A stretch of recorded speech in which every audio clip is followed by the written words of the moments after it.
Hello, Hey, is this Jude? this is he. Rude Jude. It's Mike and Jay from the Detroit cast. How are you, my friend? Hey, Jude. What's up? How you doing? we get. I'm good. Well, we've really enjoyed your new book, man, Hummingbird. Do you like promoting these things, or is this a drag for you? No, I like promoting them, and especially like when I get to talk to back home, like you guys. It's rad. All Detroit boys. Yes. Well, I don't know if we count as Detroit. I got punched in Pontiac once. Does that make me It's tough? probably Jude who punched you. I don't know. I got punched in Pontiac a couple times as well.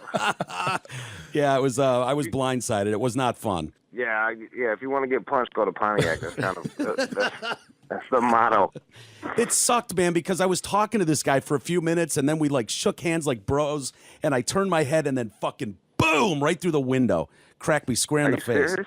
Dead serious, yeah. Oh my! What were you? What bar? Were you at a bar? Nah, real quick story. We loaded a U-Haul full of drunk teenagers, and we're headed to the Silverdome for the Metallica Guns N' Roses concert in like 92. Yeah.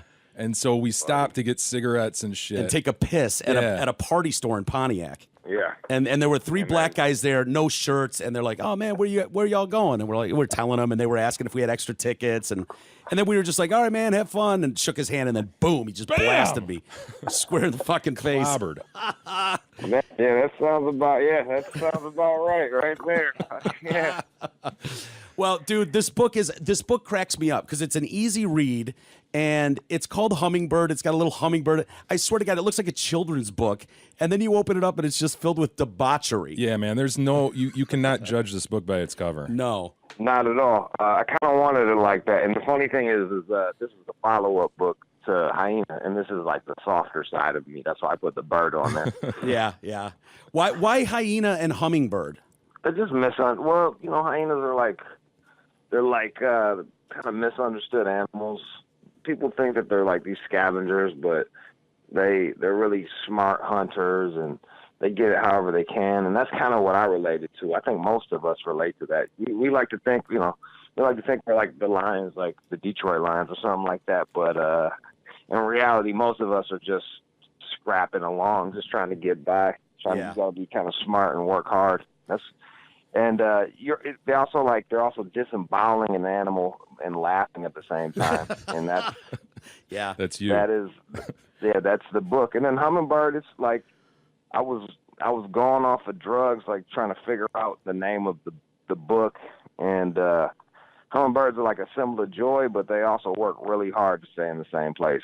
Yeah. At the same, to float. So I was like, that's kind of like, they're dealing with kind of stagnant in a way. And that too is the adult experience where everybody's going to that job, that 9 to 5, just grinding, trying to get it. It's kind of deep. It's kind of, those are the reasons. Yeah. And then you open up the book, and I'm talking about snorting ketamine. So there it is. This is one of the more unique books I've ever read in terms of the style and the format. Why'd you write this book? Was it meant to entertain? Is it like personally therapeutic, or on any level, like cautioning about drug use? I mean, why'd you write this? No, I wasn't cautioning about drug use at all. But it's not. I'm not celebrating it either. There was a couple reasons in there. One reason to be all the way real with you, like I'm living out here in LA, and I feel like there's these giant bubbles that people on the coast live in, and a lot of the stories I wrote about was about being young in Michigan, and I feel like we're ignored. Honestly, I feel like we're like this afterthought flyover state, and if anything, thought about in a bad way. Like they think less of us if they do think of us. Oh, for sure. Or like we're simple or something. Or they fetishize it like Detroit. Like when I first moved out to LA and said I was from Detroit, which I'm not. I'm from Pontiac, but like close when enough. you move Close out, enough. out the city. Yeah. Yeah, it was like telling them I had AIDS. They're like, ugh, gross. And then NPR starts covering it, and then 15 years later, it's like, oh, cool, I heard it's making a comeback. Like, no, it's been shitty, and we're trying. You know what I mean? Like, get the fuck out of here. Yeah. So I wanted to tell the story of, I wanted to tell a Michigan story, and I wanted to tell a human story, just about like, and be funny at the same time, and be wild at the same time. I just kind of wanted to show people that there was different normals, and here's my normal. And here's how I got to that normal. It comes through, Jude, because I found myself laughing my ass off reading some of the stories, and they're horrible stories, a lot of them, you know, about drugs and some are grim, some are funny, some are gross, but it is highly entertaining. I couldn't put the book down, man. Yeah. And did you go to New York first? Is that true, before LA? No, I went to LA, starved a little bit, got a job, got to New York, and then met a girl, came back to LA, and I've been here for the last 10 years. I was watching an interview with you, Jude, and you were saying you had to leave New York because you had to get away from the drugs, and you were. Man, they had I think this guy's now retired. I think he's retired like a millionaire. They had this drug dealer where you call a number. Hey, can you come by? Some guy shows up with a metal briefcase and a menu. You just order off the menu, and then it was if you bought a certain amount, you get a discount. And then this is how crazy they were doing it. If you bought over $200, there was a 20-sided dice, like Dungeons and Dragons style, and you call a number. If you hit your number, you'll get $20 more worth of free drugs. Like, it was crazy. That's how drug dealing should be. I've long said that. I think drug dealers are doing things wrong, man. They're so sketchy. Why? It's so hard to find a good drug dealer around anywhere. Make it fun, exciting. Yeah, I mean that's the way to do it. Be a pro. I feel like there's not enough professional drug dealers out there. I couldn't agree with you more. You know what I mean? Like as a functioning addict, I would just them being on time means so much to me. Anybody who's ever done drugs knows exactly what you're talking about. A professional. I got stuff to do. Just simply abiding by a schedule. It's amazing. You'd be like, yeah, man, I'll be there in 3 minutes. I'm literally at the end of your street. It's like 4 hours later. You're like, motherfucker, what's going on here? Straight up. Yeah, I'm right there, bro. Yeah, I'm right around the corner, man. Yeah, I'm right there. I'm on my way, bro. Like, come on, man. Dude, you just described yourself as a functioning addict. Are you okay? I mean, I read this book. Jay's worried about you. Dang, man. I'm worried about Jude. Yeah, I'm fine. No, it's tough. It's a tough read for like a lot of relatives, close friends, and stuff like that. Like they can't even get through the book because it's super vulnerable and there's a lot of pain in there. But look, man, I'm here talking to you. I made it up at 7 a.m. on my side. So and you got a daily show. You got a daily show on Sirius Radio. And you guys know, and if anybody knows what it is to do a daily show, it's it's a grind. It is. So, like, you got to be on your P's and Q's. And that's why I say functioning. And, like... Yeah, but you're not sober, are you? Or are you, like, clean now? Yeah, okay. No. So, I mean, like, what does your regular day look like? Will you start with some G and go get some cat? Or what? Like, how does it go? I start with some coffee. Start with coffee. Like the rest of us. I hop on Instagram Live. I talk to people. I go in, I prep for the show. Lately, I've been doing podcasts and radio shows like yours in the morning, and then I go and do my show, come back. If I don't have another podcast or something to do, that's when I just let loose out. Then I'll like the other night, it started with like, I drank some GHB, went for a walk, went and had dinner. My homeboy bailed. I ended up calling up some more kids, and then they went on like some coke fuel bender. I don't mess around with that stuff. But then so now I'm running around with them. Then we're at the strip club, and the strip club on a buzz is a bad move because now I'm like just throwing money at strippers. And we ended up at some tiki bar, and I was like super mad because I'm looking at it right now. I still got like 50 ones I really wanted to put on top of some strippers' heads. I was like, if I would have just gave them 40 more ones, I might have been able to sleep with one. Yeah. Exactly. That was my Tuesday.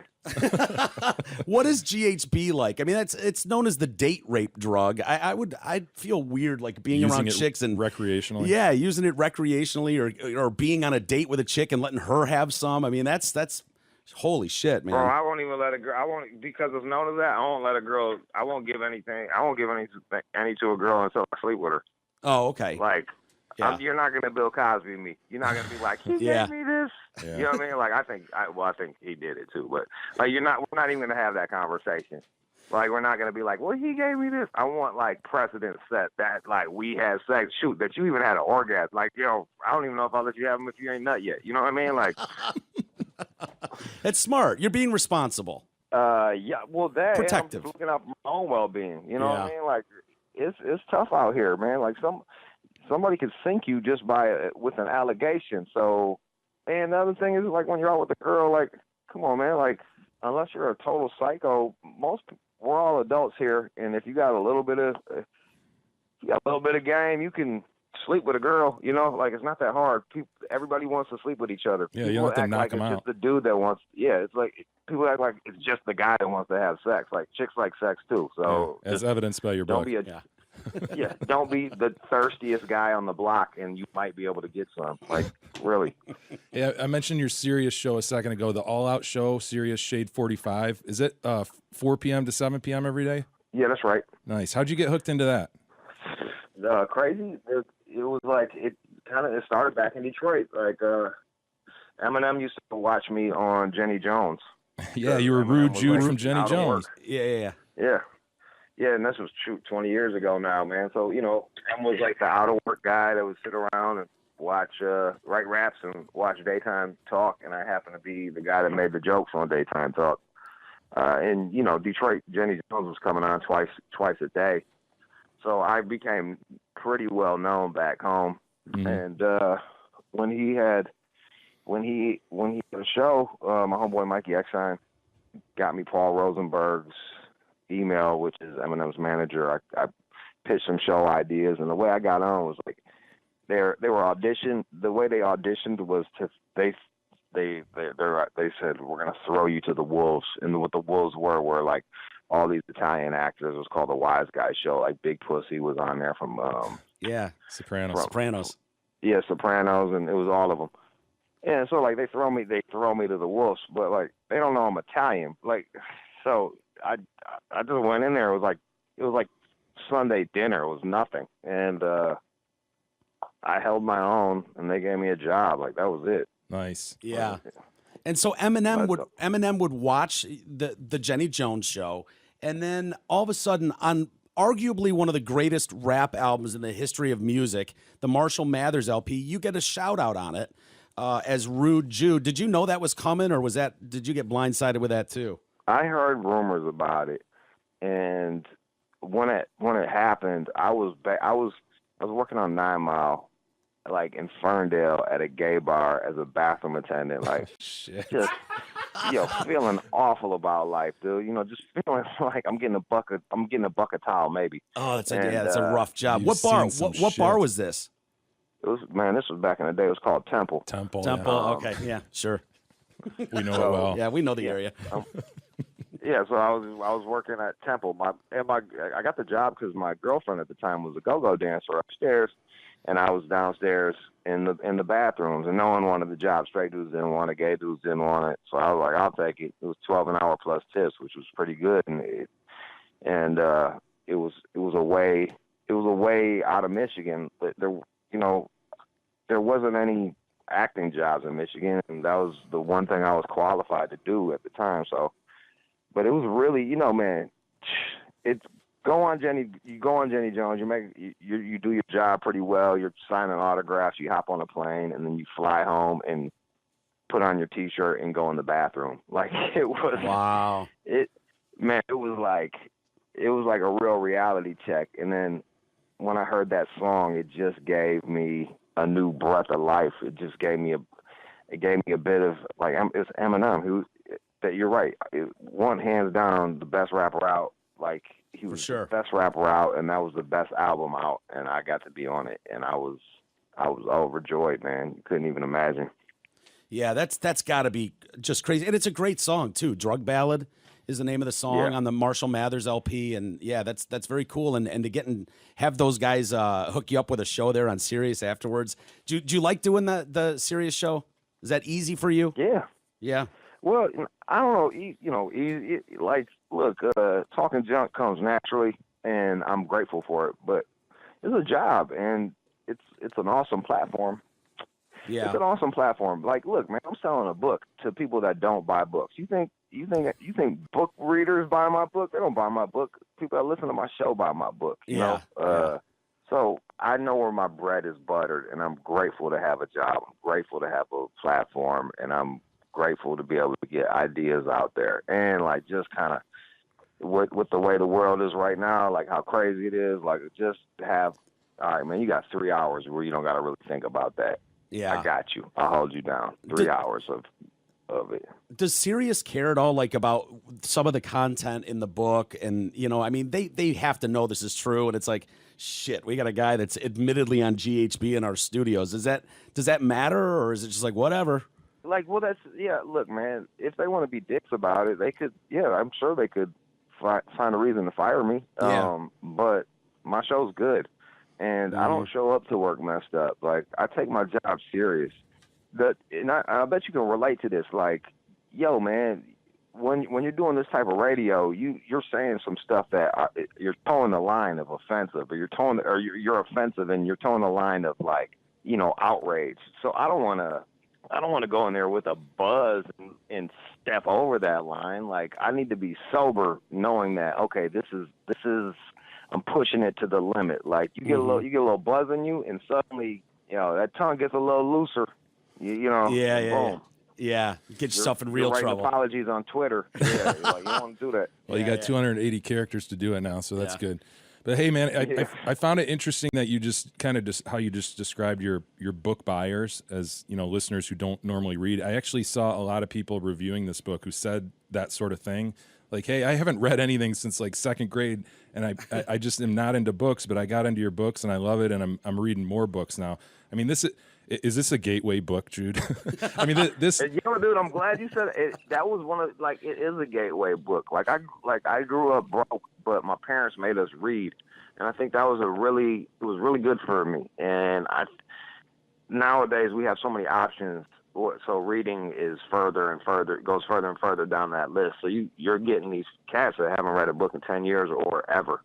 And it's daunting going into a bookstore. Like, I get intimidated, and no one's writing books for them because they're not reading books, and it becomes this vicious cycle. So I was like, let me write a book that someone on the assembly line will like, someone, a truck driver will like, and someone that, you know, went to college and is a business person will like. Like, I wanted to write something that could speak to everybody and didn't use big words. Smug language, crazy. Yeah. No, you accomplished it. I resent that. You accomplished it because, I mean, I'm not going to say it's like a remedial book, but it's just plain language. It's just well plain written. language. You describe it plainly. There's no flowery bullshit. It's blunt as hell, honest as hell. Were you worried about being dishonest in these books at all? I was petrified, you know, like talking about getting punched in the head in Pontiac. Like, when I'm writing about getting beat up and stuff like that, those are not my proudest moments. Right. Or, you know, like, or getting robbed by prostitutes. Like, I'm not like, hey, guess what I did yesterday? I got robbed by a hooker. Like, it's embarrassing. Yeah. It's embarrassing. Well, I love the honesty. And I, as I was reading it, Jude, I was like, this can't fucking be real. This all can't be real. And then I got to the chapter called Big Shot, where you've loaded up a needle with ketamine and you stick it in your leg, and then right then the phone rings, and it's your daughter. And you haven't talked to her in a long time. It's this heavy moment. You pull the needle out of your leg, and I'm like, if that motherfucker doesn't jam that needle back in his leg when he hangs up the phone with her, he's full of shit. And you did. You're like, yeah. As soon as I got the phone, I was like, yes, that's what a drug guy would do. He would not have that, like, movie of the week TV show moment where it's like, come to Jesus and not do the drugs. And so that honesty struck a chord with me for sure. Yeah, I'm glad you noticed that. And like, that's a hard thing to write about. You know what I mean? Like, one, needles are kind of frowned upon, and two, it's like, yo, dude, like, there's your kid. There's symbolically the reason to not be doing what you're doing, and yet you do. Look, and the thing is like, you know, I think people need to own what they do and don't apologize for it. And I'm not saying it's good or bad, or it just is. Like, that's what I did. Well, it's very Eminem like. It's like happened. You take away someone else's ammunition when it's like, yeah, it's all here, whatever. You know, when you're honest about it and you admit all the shit that you've done and the good, the bad, the ugly, all of it, it's like, well, now no one can throw shit at you. No, and the thing is it's scary admitting that. Like, it's scary. I know how that stuff is viewed, and it's scary putting it out there. And I think if you're doing like autobiographical, autobiographical writing and stuff like that, like, if you're not scared when you're about to publish it, then you didn't push hard enough. You didn't go far enough. Yeah. And I was petrified. And like, that's the thing. Like, you know, some stories are going to end crazy and other stories are going to end like on a blah note, but like, that's what happens. Not every life doesn't get tied up in a nice little bow. It's messy. Yeah. Yeah, and some of this book is messy, some of it's grim, but a lot of it's funny. I mean, I love the story about the chick giving you the blowjob in front of her blind mom. and the way you get to that point is awesome, too, because you couldn't bang her because of the big lint caterpillar in her ass crack. Oh, buddy. I mean, you can't make that up. Yeah, that was actually I know it sounds crazy, but that was actually a response to white privilege. Like, I'm out here and I always hear about white privilege. And I just wanted to write about a Caucasian female that didn't like, I'm like, you guys would not trade, like, nobody would trade their places. She had like a blind mother, no father, sister was mentally, I don't know what the hell they're called anymore. Like, it was touched. Sister's touched. She's got to take care of everything. She's dirt poor.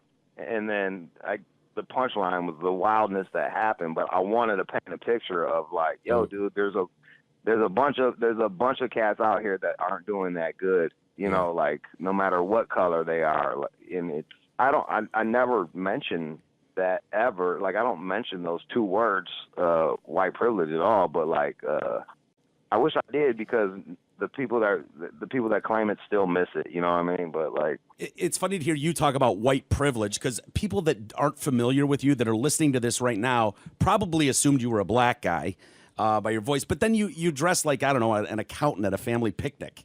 It's like, yeah, man. I just started dressing like I had money, man. Like, I really dressed like it's camouflage. It's like, it's really camouflage. I remember, like, I'll be driving through the hood and it's tough because, you know, clothing signals, everything we do signals these little things to one another. And, like, I'll see these cats getting, like, arrested for drugs, and it's like, they look like they should be getting arrested for drugs. You know, like, if you're going to be a drug dealer, don't look like a drug dealer. Like, totally. Like, totally. Yeah. Yeah, you give your drug dealer, don't look like one. You give yourself away. Like, you don't go hunting like with horns and like loud as hell going hunting. Like, you wear some camouflage so people don't see you. You know, like, it's kind of obvious.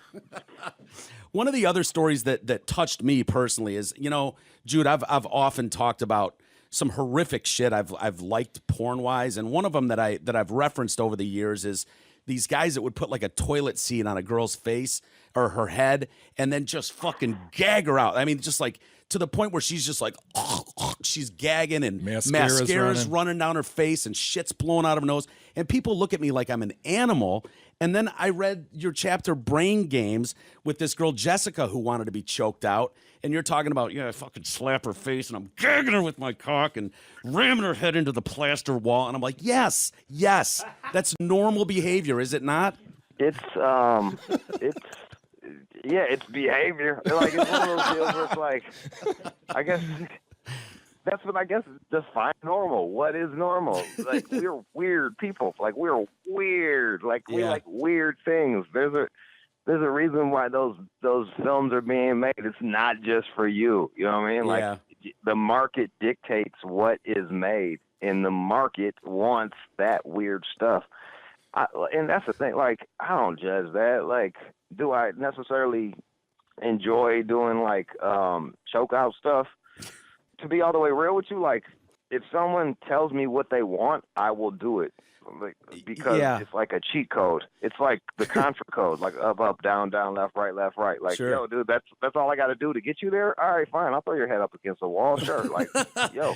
Yeah, We're but all adults here. yeah, well, it's funny. It's like Jessica wants to be choked out, and you guys have a mutual friend, and her friend Annie's like, oh yeah, I know just a guy. Jude will do that, and it's like you could be known as that guy to Annie, and so next thing you know, here you are. And, and here's something else. Here's another spin to this, another wrinkle to that story that I don't even talk about. Like Annie gets this boyfriend who is just super timid and will not choke her out.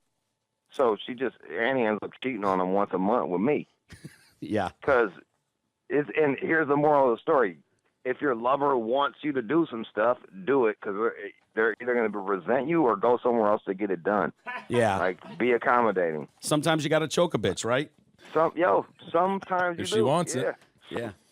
Yeah, that's what I'm saying. Like, after your first book, Hyena, there was rumor that HBO, maybe the Entourage guys were involved, and there were talks about, I don't know, making a movie or a series about the book. Did that go anywhere? Is there any chance of that? I think it would really work for HBO anyways. Man, it was just too raw. Like, the book was just too wild for them. And they ended up giving it back to me. Like, they bought it, sat on it for a couple years. Timing got weird. The political climate changed, and it was just not going to get done there. I got to believe there's Netflix would take that on. Somebody throw that on Netflix. It'd be one of these series people come across like, hell yeah, you got to see this Hyena thing. Just dark, yeah. I mean, I agree with you. To me, this is the upside. Like, you write a book, it's there. It's there for a long, long time. So if it doesn't get done this year or the year after, it doesn't mean it won't get done. It's just sometimes you have to wait for the timing to be right. And I've noticed that a lot of times in my career, I've been a little early. I've been doing stuff a little bit before the mainstream, and then they'll pick it up 3 years later. Some guy that's like more palatable to the mainstream will do what I was doing 3 years ago, and he'll be successful with it. Like, that's just that's the way it goes sometimes. That's true of a lot of artists, just before their time. Also in the book, I wanted to ask you, what is 2CE? You mentioned in your book Hummingbird a drug called 2CE. I've never heard of that. It's I call them science drugs. They're these drugs. A lot of them are being made in China, and 2CE basically is like a psychedelic mixed with the body buzz of like ecstasy. And like, yo, dude, I've done it. And then you like listen to music, bro. I've been like straight up. I've been an ice cream cone. I was a Mexican lesbian. I was a bug. I was a metal bug. Just depending on the song, like you just shut your eyes and you turn into things. It was awesome. Like it's like a whole new world. And then sex with it is awesome. I hung out with all these nerds from Chicago, and man, yo, you want some good drugs? You go holler at the nerdy people that understand like the difference between milligrams and ounces and stuff like those. Those are the ones you talk to. The right dosage. They get the craziest stuff. Yeah. Don't you worry though? One of these is going to make you bite somebody's face off or something. Oh, I know, right? You keep reading these stories of all people going nutty. Man, I was really upset about all that. It's like, man, these dudes chewing each other's face off is ruining it for me, man. Like, I can't even get these science drugs no more because some guy down in Florida decided to eat someone's face. Yeah. Like, and the crazy thing is, I think that was like redacted. Like, it wasn't even it was something totally different. But once a story goes, it's hard to make it. It's hard to reverse it. But no, I'm not worried about I'm going to chew someone's face off. You're a pro. Yeah, look, I don't have the hubris to think that I can't get faded enough where I might chew someone's face off, and I think that will keep me from chewing someone's face off. Gotcha. You got to respect that stuff. Yeah. Hey, you ever get back to Michigan?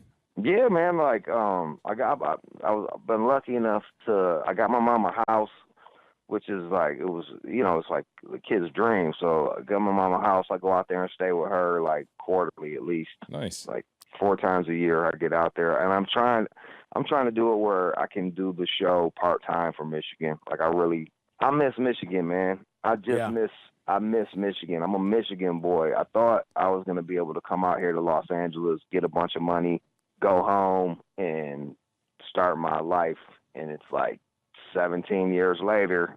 I was wrong, but I really would love to get back to Michigan. Yeah, you should. You got to come by the studio here next time you're in town, man. We'd love to have you in. I'd love to be there. What area y'all at? You know, we're in Franklin. Yeah, we How have far? zero street cred. Yeah, that kills our street. Franklin. It's like Bloomfield Hills area. Yeah. Um, Street cred. All I care about is street parking, bro. Can I park? I'm good. Yes, there's plenty of room for you to park. And remember, I got punched in the face in Pontiac, so that's got to be worth something. Yeah. Street credit is overhyped. Good credit is where it's at. That's You know what I right. mean? Well, we got good credit. Yeah, Well, definitely Can't come get on a by. low rate on a mortgage with street cred. Yeah. Well, Jude, we've got your cell number, so we might bug you again in the future, anyways. But honestly, Bro, dude, please. we'd love to have you in. It's good to talk to another Michigan kid. And the book is called Hummingbird. Jay and I both loved it. People will love it. I'm assuming you can get it anywhere on Amazon, wherever books are sold. And it's Rude Jude. Amazon, Barnes and Noble, everything. Thank you, guys. Awesome. Appreciate Jude y'all. Angelini. Thanks, buddy. Take care, Jude. Thanks, y'all. And I'll be in town in December, man. Go ahead and lock my number, man. Okay. I'd love to come by. When Thanks a lot. you coming in for like Christmas or something? Yeah, I'm doing, like the 17th. Yeah, the week of the 17th, and then into Christmas. Let's do it. That'd be fun as shit. We'll put in our calendar that you're in town around the 17th, and we'll see if we can't hook something up. Awesome, bro. Appreciate y'all. Thanks, Yeah, you Jude. too. See We'll ya. see you soon, man. Thank you. All right, Yeah, bye. bye-bye.